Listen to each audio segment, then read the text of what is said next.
नमस्कार, मी आरती. Maharashtra express news मध्ये आपले स्वागत. तर पाहूया आजच्या काही विशेष घडामोडी. केडीएमसी कचरा उचलणाऱ्या ठेकेदार सुमित कंपनीच्या कामगारांचे वेतन रखडले. पुंडलिक शेठ म्हात्रे संघटनेच्या नेतृत्वात कंत्राटी कामगारांचे काम बंद आंदोलन. आज पगार झाला नाही तर उद्यापासून बेमुदत काम बंद आंदोलन. एकही कचऱ्याची गाडी बाहेर पडणार नाही, दीपेश म्हात्रे यांचा सुमित कंपनीसह केडीएमसीला इशारा. पुढील पगार 10 तारखेच्या आत मिळालाच पाहिजे. कल्याण डोंबिवली महानगरपालिकेमध्ये सुमित कंपनीला कचरा निवारण्याचे कॉन्ट्रॅक्ट दिले गेले आहे.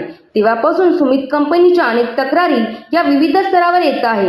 या संदर्भात दीपेश म्हात्रे यांनी प्रतिक्रिया देत म्हटले, आज कल्याण डोंबिवली महानगरपालिका क्षेत्रातील सुमित एल्कोप्लास अंतर्गत काम करणाऱ्या कंत्राटी सफाई कामगारांनी पगार वेळेवर न मिळाल्यामुळे आंदोलन मार्ग अवलंबला.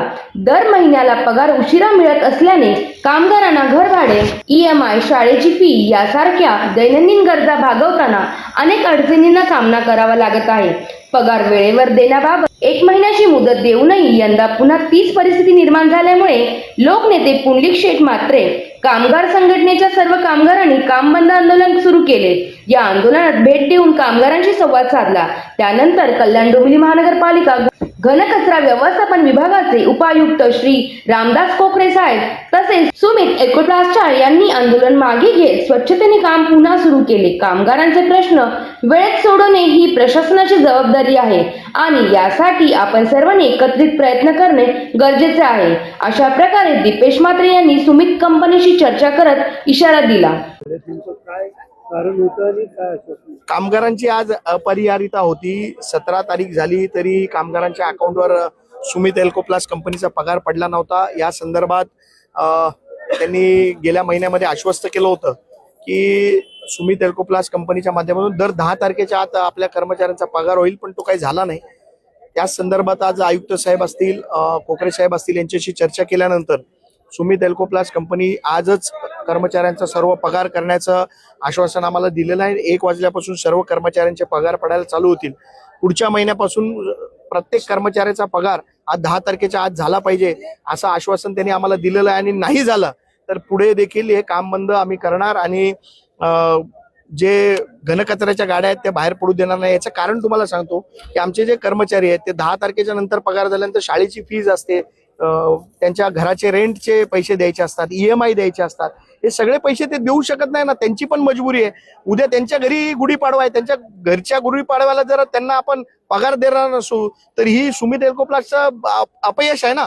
म्हणून आज आम्ही इथे आलेलो आहे. सगळे अधिकारी देखील पॉझिटिव्हली आपल्याला मदत करतायत आणि कर्मचारी देखील काम करण्यासाठी तयार आहेत, पण त्यांचा पगार वेळेवर व्हावा एवढीच त्यांची इच्छा आहे. तर प्रत्येक वेळेला आपण पाहिलं तर दर 2-3 महिने या ठिकाणी काम बंद आंदोलन होतं. त्यानंतर सुमित एल्कोप्लासच्या कर्मचाऱ्यांना पगार दर 2-3 महिन्यांनी हीच परिस्थिती असते. पण यावर कायमस्वरूपी तोडगा कधी नाही. याच्यावरती कायमस्वरूपी तोडगा आता त्यांना सुप्रीम कोर्टानेच आदेश दिलेत की 7 तारखेच्या आत प्रत्येक कर्मचाऱ्याचा पगार झाला पाहिजे.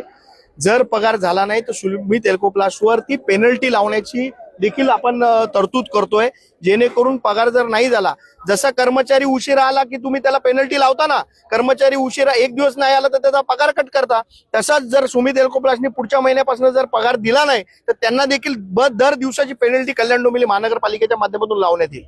महापालिकेची संबंधित कंपनी त्यांना पगार देत नाही असा आरोप केला जातो. कंपनीवरती नेमकी काय?